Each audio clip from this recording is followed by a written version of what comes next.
22 जनवरी 2024 ये वो दिन था जो इतिहास बन गया। भारत की हिस्ट्री के सबसे लंबे चलने वाले केस राम जन्मभूमि विवाद का अंत और राम मंदिर इनॉग्रेशन जो दुनिया भर ने देखा। लेकिन अब इसी के पैरेलल एक केस और सुर्खियों में है, ज्ञानवापी विवाद। क्या अयोध्या की ही तरह ज्ञानवापी में हिंदुओं को पूजा करने का अधिकार मिलेगा? क्या सच में यहाँ एक प्राचीन शिवलिंग है या फिर सिर्फ एक फव्वारा? क्या ये एक महज इत्तेफाक है कि विश्वेश्वरनाथ मंदिर के नंदी जी का मुख ज्ञानवापी मस्जिद की तरफ है? सबके मन में यही सवाल उठ रहा है, तो चलिए जानते हैं। ज्ञानवापी मस्जिद विवाद इस बात को लेकर है कि हिंदू कम्युनिटी का कहना है कि जो मस्जिद है वो मंदिर को तोड़कर बनाई गई है, तो इसका अधिकार वापस हिंदुओं को मिल जाए और हिंदू वहां पर विधिवत पूजा कर सके।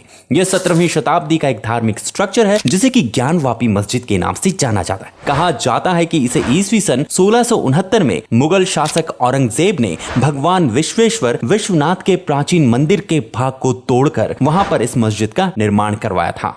वाराणसी में ज्ञानवापी मस्जिद के सर्वे के दौरान हिंदू पक्ष ने वजू खाने में शिवलिंग मिलने का दावा किया था और गवर्नमेंट ने इन्वेस्टिगेशन के बाद आधिकारिक तौर पे इस जगह को मई 2020 में सील कर दिया। मुस्लिम पक्ष स्टार्टिंग से ही कह रहे हैं कि वो फाउंटेन है, शिवलिंग नहीं है। इस मामले में हिंदू पक्ष के वकील की ओर से 4 बड़ी दलीलें भी दी जा रही हैं। एक्चुअली काशी विश्वनाथ मंदिर में विराजे नंदी जी का मुंह एग्जैक्ट वजू खाने की तरफ है। दरअसल जितने भी शिव मंदिर हैं उनमें नंदी जी का मुख हमेशा शिवलिंग या महादेव की तरफ ही होता है, लेकिन काशी विश्वनाथ मंदिर के कॉरिडोर में नंदी जी का मुख मस्जिद की तरफ ही क्यों है? मंदिर मस्जिद के बीच लोहे की ग्रिल लगी हुई है और वहां से नंदी जी की दूरी 83 फीट है। साथ ही मस्जिद की पूर्वी तरफ की दीवार पे मां श्रृंगार गौरी की मूर्ति है। इसलिए हिंदू पक्ष का कहना है कि वुजू खाने में शिवलिंग ही है। ज्ञानवापी मामले में हिंदू पक्ष के वकील विष्णु जैन का कहना है कि वजू खाने में मिली आकृति शिवलिंग ही है और नंदी से उसकी दूरी ठीक 83 फीट है। अगर किसी को उसे फव्वारा मानना है तो वो मान सकता है,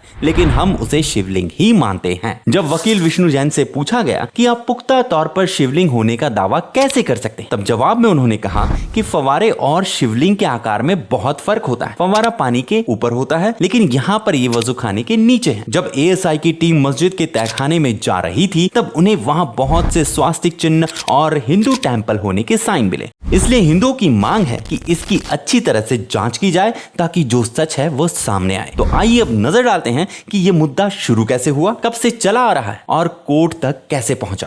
हिस्टोरियंस का मानना है कि काशी विश्वनाथ मंदिर को इतिहास में कई मुस्लिम शासकों द्वारा बार बार तोड़ा गया, जिसका रिकंस्ट्रक्शन 11वीं सदी में राजा हरिश्चंद्र ने करवाया था और 1194 में मोहम्मद गौरी ने ही से तोड़वा दिया था, जिसे एक बार फिर बनाया गया। लेकिन 1447 में फिर से इसे जौनपुर के सुल्तान महमूद शाह ने तोड़वा दी। डॉक्टर AS भट्ट ने अपनी किताब दान हरावली में इसका जिक्र किया है कि टोडरमल ने मंदिर का पुनर्निर्माण 1585 में करवाया था। 18 अप्रैल 1669 को औरंगजेब ने एक फरमान जारी कर काशी विश्वनाथ मंदिर ध्वस्त करने का आदेश दिया। यह फरमान एशियाटिक लाइब्रेरी कोलकाता में आज भी सुरक्षित है। उस समय के लेखक साकी मुस्तैद खान ने मासिरे आलमगिरी में इसके बारे में भी लिखा है। औरंगजेब के आदेश पर यहाँ का मंदिर तोड़कर एक ज्ञानवापी मस्जिद बनाया गया। 2 जून 1669 को औरंगजेब को मंदिर तोड़ने का कार्य पूरा होने की सूचना दी गई थी। आगे चलकर अहिल्याबाई होलकर ने इसी परिसर में विश्वनाथ मंदिर बनवाया, जिस पर पंजाब के महाराजा रणजीत सिंह ने सोने का छत्र बनवाया। ग्वालियर की महारानी बैजाबाई ने ज्ञानवापी का मंडप बनवाया।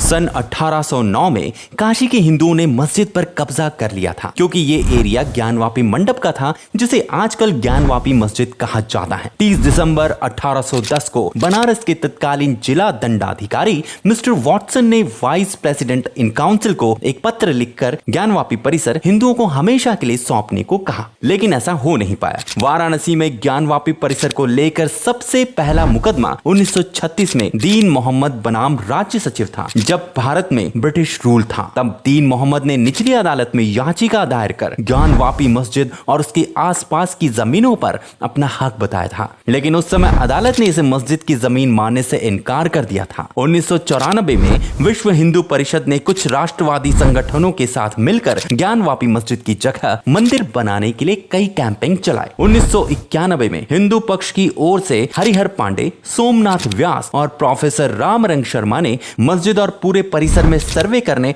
और पूजा शुरू करने के लिए अदालत में एक पिटीशन दायर की, जिसके बाद उस समय की गवर्नमेंट द्वारा संसद में 1951 में प्लेस ऑफ वर्शिप एक्ट लाया जाता है, क्योंकि ऑलरेडी राम मंदिर को लेके देश में कॉन्फ्लिक्ट चल रहा था, जिसके चलते सेंट्रल गवर्नमेंट ये एक्ट पास करती है। इस एक्ट के अनुसार 15 अगस्त 1947 यानी आजादी से पहले अस्तित्व में आए किसी भी धर्म के पूजा स्थल को किसी दूसरे धर्म के पूजा स्थल में नहीं बदला जा सकता, जिसे पीवी नरसिम्हा राव की कांग्रेस सरकार के दौरान लागू किया गया था। फिर 1993 में विवाद के चलते इलाहाबाद हाई कोर्ट ने इस पर स्टे लगा दिया था। 2018 में सुप्रीम कोर्ट ने इस ऑर्डर को 6 महीने के लिए एक्सटेंड कर दिया था। 2019 में वाराणसी कोर्ट में फिर से इस मामले में सुनवाई शुरू हुई। 2021 में फास्ट ट्रैक कोर्ट ने ज्ञानवापी मस्जिद में आर्कियोलॉजिकल सर्वे कराने की परमिशन दी। 2022 में कोर्ट के आदेश के अनुसार ज्ञानवापी मस्जिद के सर्वे का काम पूरा हुआ। और अब ये है वो सवाल जो ज्ञानवापी मस्जिद को लेकर खड़े हुए। ज्ञानवापी मस्जिद के गुंबद के नीचे मंदिर के स्ट्रक्चर जैसी दीवार नजर आती है और मस्जिद के खंबे भी हिंदू मंदिर शैली में बने हुए हैं। काशी विश्वनाथ मंदिर के तोड़े गए हिस्से में मंदिर के चिन्ह और गर्भगृह में शिवलिंग होने की बात उठती रही है। ब्रिटिश लाइब्रेरी और म्यूजियम में विदेशी फोटोग्राफर द्वारा सन 1859 से 1910 के बीच लिए गए ज्ञानवापी की कई फोटोग्राफ्स मौजूद हैं। एक विदेशी फोटोग्राफर सैमुअल बॉर्ड ने 1863 से 1870 के बीच एक फोटो लिया था। इसके कैप्शन में लिखा है ज्ञानवापी या ज्ञान का कुआं बनारस। तस्वीर में हनुमान जी की मूर्ति, घंटी और खंभों की नक्काशी दिखाई दे रही है। ज्ञानवापी को लेकर हिंदू पक्ष का दावा है कि ज्ञानवापी विवादित ढांचे की जमीन के नीचे 100 फीट ऊंचा आदि विश्वेश्वर का स्वयंभू ज्योतिर्लिंग है। विवादित ढांचे की दीवारों पर देवी देवताओं के चित्र हैं। हाल ही में मस्जिद के सर्वे में यह खुलासा हुआ है कि तहखाने में एक शिवलिंग है। तहखाने के पिलर्स पर मूर्तियां अंकित हैं। वहां कई मूर्तियां और कलश होने की बात भी कही जा रही है। ज्ञानवापी मस्जिद की दीवारों पर स्वास्तिक, त्रिशूल के निशान पाए गए हैं।